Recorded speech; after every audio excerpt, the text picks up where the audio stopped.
Hello friends, in this video we'll be taking a look at the autosomal DNA results, predicted phenotype traits and GDMET results of a Viking age sample, a Viking age human from Leningradskaya Oblast right here. This is where he is from. It's right by the Ladaga Lake. So this is kind of the region where in this time period there were a couple different ethnic groups who lived there. Number one, obviously it was the Russians. Uh, Precisely, it was the uh, Ilmen Russians, because this was the Slavic people who lived here around the Ilmen Lake right here.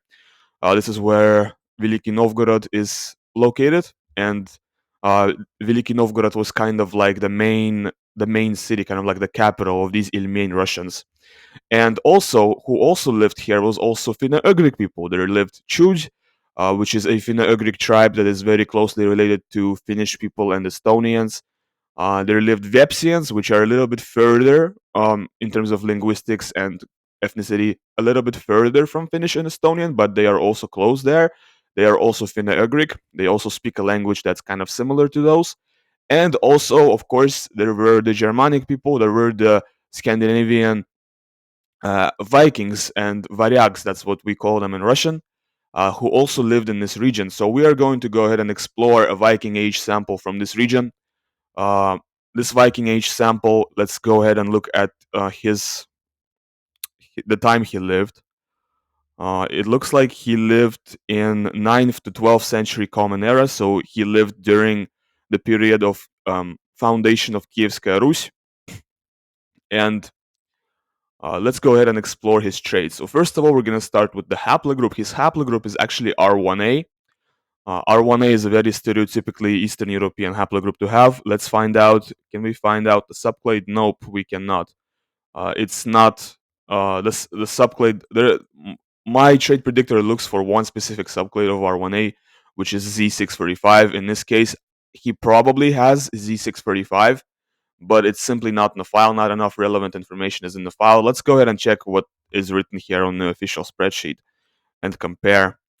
So it looks like on the official spreadsheet. Wait a second. Wait.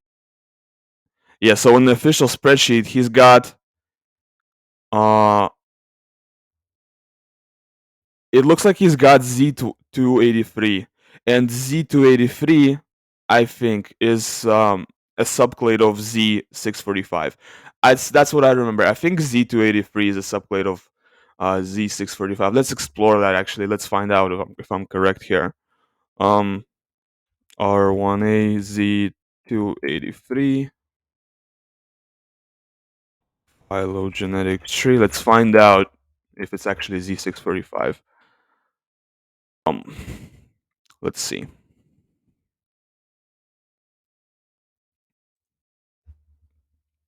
It's really difficult. It is really difficult to find anything here. Wait, where's the Y sec thingy? Okay. All right. So let me just do search Z283. All right, found it. Z283 is here, and where's Z645?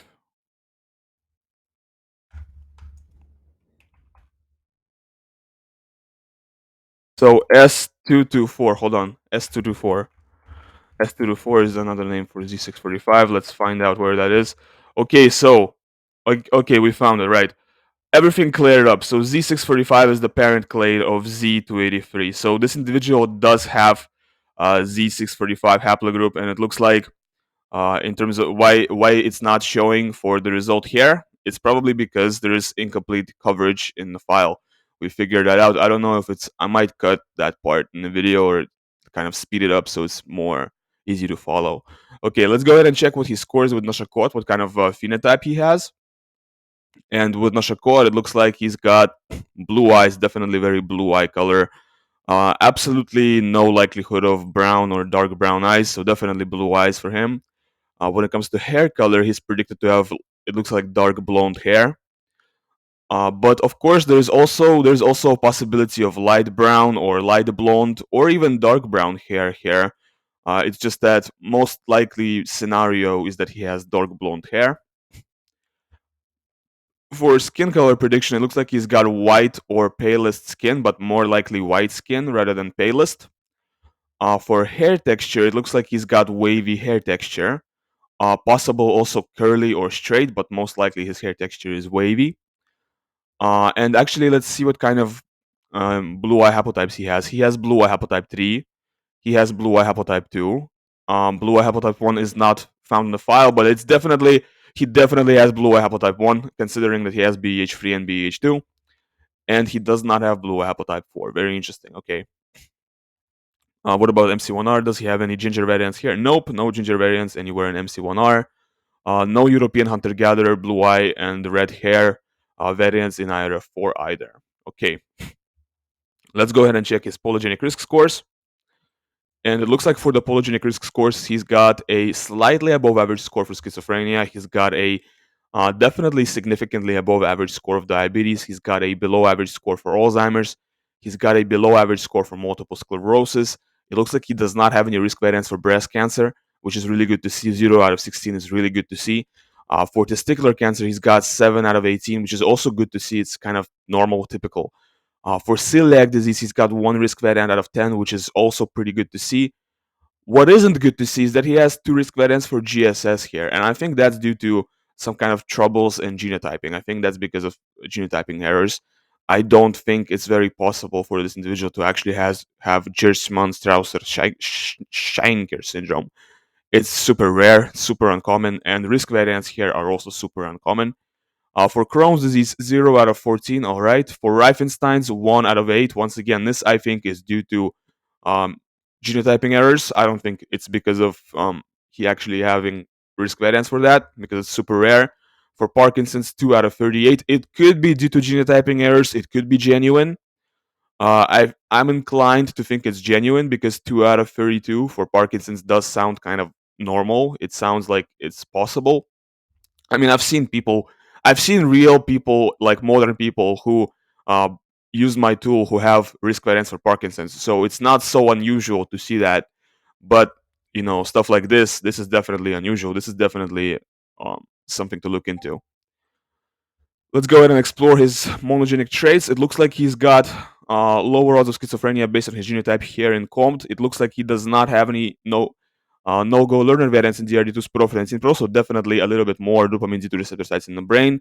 He also does not have the A1 allele and TAC1, so once again, more dopamine D2 receptor sites in the brain. Now I'm thinking it's probable that he has it's probable that he has a little bit of resistance to stuff like ADHD and alcoholism, which is good. But there is also the bad side, which is that he has a slightly higher risk of schizophrenia based on these genotypes. Okay, it looks like he does not have long form 5-HTTLPR, so he's got short form 5-HTTLPR. So a little bit higher odds of depression and some trouble transporting serotonin. We're going to skip autism. I don't care about that. We're going to skip DDC. Lactose persistence, he does not carry the European lactose persistence mutation, which is maybe a little bit surprising because it's a Viking age sample, not even an Iron age sample. It's a Viking age sample, pretty much almost a modern human from this region of Europe, where most modern, like Finnish people, Russians, Swedish people, for the most part, we are lactose persistent. We have these alleles for lactose persistence. In this case, though, this individual does not have the European lactose persistence mutation. If you took a 23andMe test, they would say, hey, you're intolerant to milk. For OXTR, it looks like he's got heterozygous genotype, which means average levels of empathy. Very interesting to see. For diabetes, it looks like he probably does not have type 1 diabetes, although it's kind of inconclusive. Yep. Sevenfold decrease in risk of type 1 diabetes. Does not have type 1 diabetes. Really good to see. For hemochromatosis, it looks like he has 2 copies of the H63D variant and likely suffers from hemochromatosis, which is really, really interesting. So this is one of those variants that's found in people outside of Ireland, right? So the other 2 variants for hemochromatosis are only found in Ireland, and they peak in Ireland. But this H63Z variant, it's actually found at a really low frequency outside of Ireland as well. It still peaks in Ireland, it still peaks in Europe, but you can also find people outside of Ireland with this variant, like me included. I'm not Irish, but I have the same exact genotype here. I have two copies of the H63D variant. I'm Russian. So this individual is also from Russia, like me, and he also has the same genotype here. So he also he probably has hemochromatosis, probably has the Celtic curse. Very interesting that we found this here. For Alzheimer's, no risk variance in APOE2, so everything else we don't really care about that. We already saw the polygenic risk scores. For multiple sclerosis, it looks like zero risk variance in HLA. If you know one of the genotypes for HLA, you pretty much know all of the other genotypes as well because they come linked together. So in this case, him having zero risk variance in this variation of LHA, it basically means that for all of the other variations in HLA gene, he's going to have the same zero risk variance. Most likely that's the case. So pretty good to see. For cardiovascular disease panel, it looks like he's got a lower risk of brain aneurysm. Lower risk of brain aneurysm once again. This genotype, which leads to higher risk of aneurysm, it's kind of inconclusive. There's nothing that's too crazy in this result. Okay, we're gonna skip myopia. He is heterozygous here, and he carries the micro P mutation. Once again, when I see this, I'm inclined to believe that this is due to genotyping errors. I'm inclined to believe that this is because whatever chip they were using to genotype this sample had some problems because they sometimes use these cheap chips that have issues. So, and I noticed that with 1240K files, I'm noticing this particular micro P mutation quite frequently. So I'm thinking, and this was a 1240K file, so I'm thinking that this is just a matter of genotyping errors rather than his actual legitimate genotype. I don't think he carries the micropenis mutation because it's super uncommon, right? And here does not have microP. So these are the two variations that have to do with microP. All right, but if you just go by the results, then you might assume that this individual carries the microP mutation. Whatever. Impaired muscle performance, likely endurance athlete rather than sprinter or power athlete. Uh, Two variants for increased pain sensitivity in SCN9A, which is very interesting to see. It's a really uncommon genotype. For EDAR, it looks like he does not have East Asian EDAR. He's got typical European genotype in EDAR. For drug response, it looks like he's got lower odds of cannabis-induced psychosis. Whenever that shows up, I'm probably going to talk about it because it's very interesting. The allele that protects from cannabis-induced psychosis peaks in Spanish people and peaks in Europeans in general, but out of Europeans specifically, it peaks in Spanish people. And it looks like this individual uh, from near Ladaga, has this genotype which protects from cannabis-induced psychosis. I'm not sure if cannabis can even grow that far north, but whatever. For albinism, it looks like he does not carry albinism variants, and he is also not a carrier for Melanesian blonde hair variants. For familiar Mediterranean fever, he has one risk variant here, which is very interesting because he's not a Mediterranean whatsoever. For MCHFR panel, it looks like he's got normal genotype, so slightly lower than average odds of for a variety of illnesses from autism to coronary heart disease. No problems absorbing folic acid.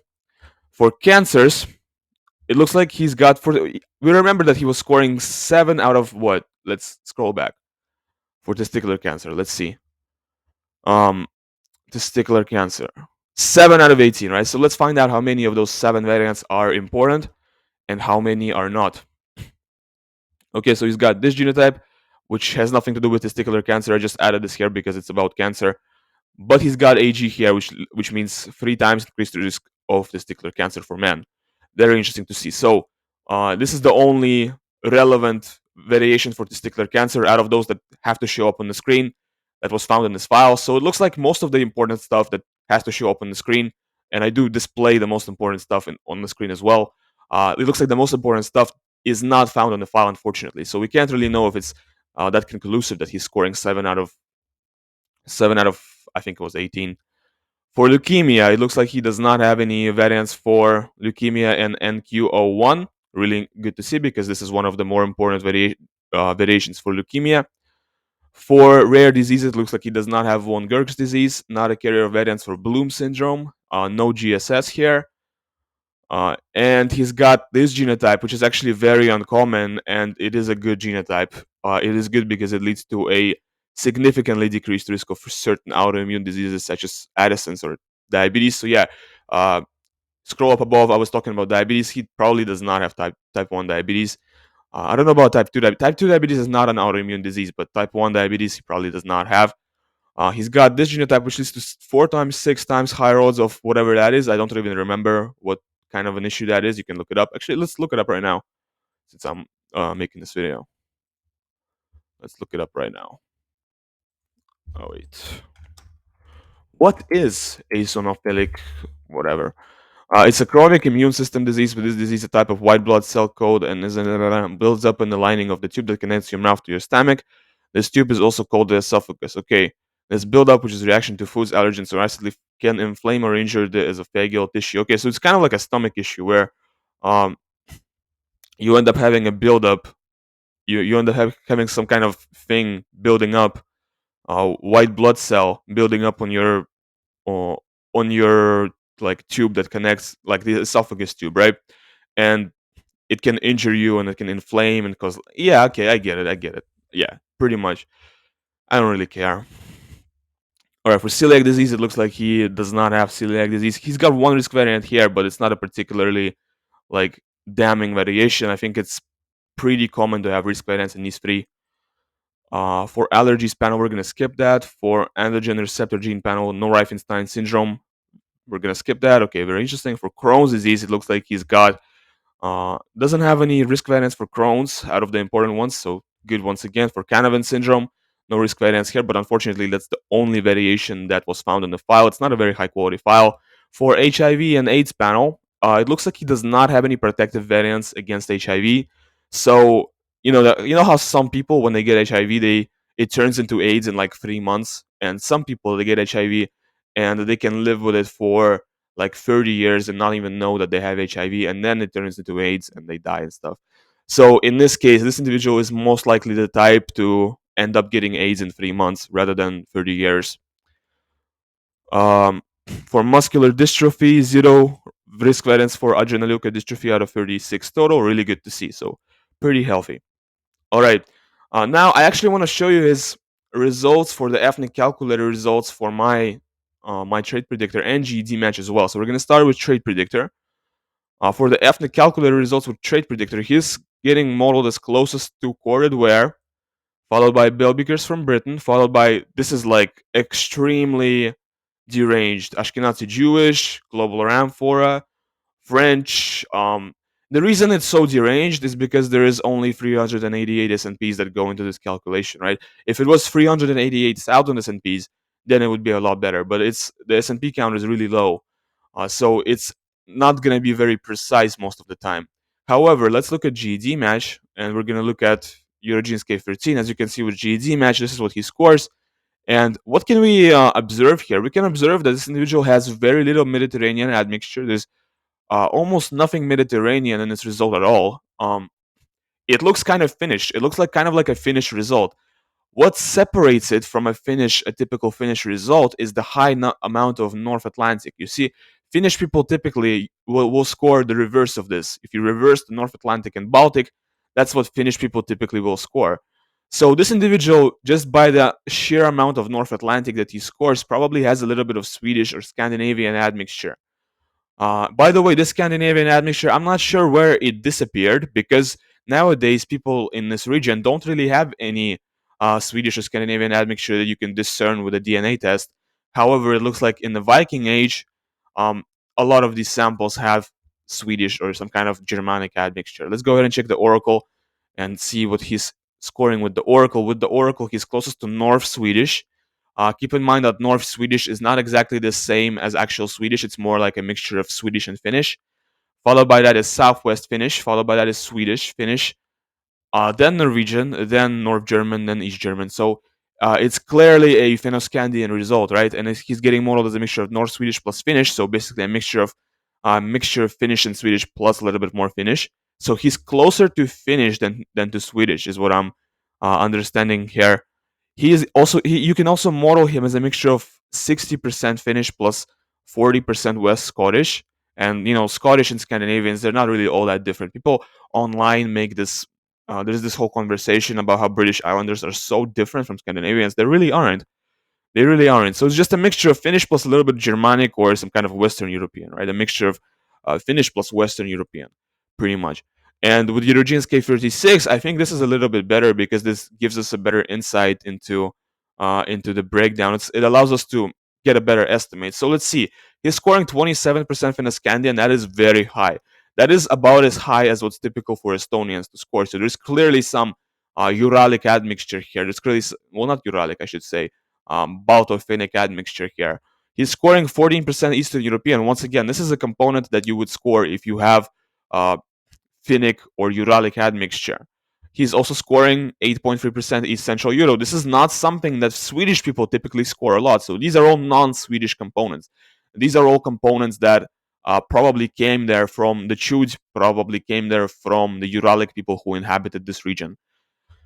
Um, you know what? I'm not seeing that much East Balkan. I don't think, and East Balkan is one of those things that really separates one of those things that really separates the Slavs from the Uralics who live there, right? So I don't really see that much Slavic admixture. Central European, he's scoring 7.4%. This is once again one of those Slavic components. So it looks like maybe there is a little bit of Slavic admixture, but just not a lot. Not a lot, to be honest. Not a lot at all. And you can also see there's the Germanic components. There's the North Atlantic, which is a Germanic component, and there's the North Sea, which is another Germanic component. So this individual is still a little bit more Uralic, I think. In my opinion, this individual is a little bit more Uralic than he is Germanic. But clearly, there is a little bit of a mixture between the Chud and the Germanics who live there. By the way, something about the Chud in Russian chronicles, they would call Chud Belaglazia. Let me type that in. The reason they would call that is because the reason this is what I was talking about. The reason they would call that is because the Slavs were quite a lot darker than these Chud people, right? And the Slavs would stereotype the Chud as having white colored eyes, like their eyes are white because they're just so light. So that's why the Slavs would call them Chud Belaglaze. And I'm pretty sure that the Russian word chuzak, which means somebody who's foreign, like a foreigner, also comes from this ethnicity because they would see Chud and they would call them, you guys are chuzaki, you guys are foreigners. And I think that's where the origin of the word chuzak comes from as well. Let's move on back to noshacot. So remember what kind of score this individual was scoring. So this individual has blue eyes once again, this very light color eyes, dark blonde hair, also very light color hair, and white skin. Once again, quite light colored overall. It's a very light colored individual. I will make a video on another Chud also from Ladaga. You will see that again in a couple of days, maybe tomorrow, maybe after tomorrow, whenever I feel like it. You will see the other Chud individual is actually quite dark colored, which will be different, which something different, something maybe goes against the stereotype a little bit. But yeah, thanks for watching. You will find the link to download the file in the description of the video, and leave a like and subscribe if you enjoy my content. Goodbye.